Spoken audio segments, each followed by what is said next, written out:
Most men don't fail because they're lazy. They fail because their brain is wired to quit. You've been told discipline is about motivation, that if you just try harder, you'll finally change. That's a lie. Motivation is emotional. Consistency is psychological. The top 1% don't wake up feeling motivated every day. They don't rely on willpower. They understand how the mind works, and they design their life around it. Average men ask, "Do I feel like doing this today?"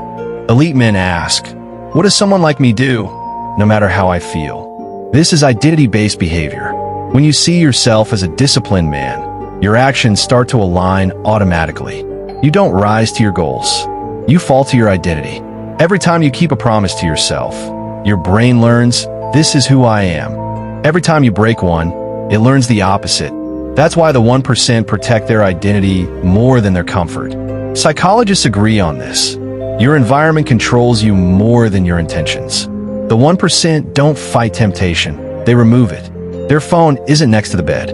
Their workouts happen at the same time every day. Their routines are boring on purpose.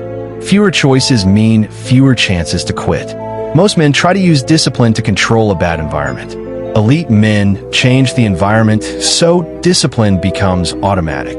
They also understand dopamine. Cheap dopamine, scrolling, junk food, constant entertainment, trains your brain to avoid effort. It makes hard work feel painful and boring. The 1% delay pleasure. They work first, reward later. Over time, their brain associates effort with pride instead of pain. That's why they feel calm and focused while others feel restless and weak. Another key difference is this.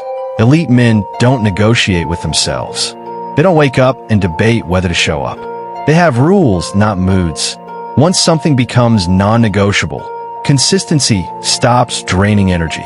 Discipline isn't about forcing yourself to do hard things. It's about becoming the type of man who doesn't argue with weakness. Control your environment. Build your identity.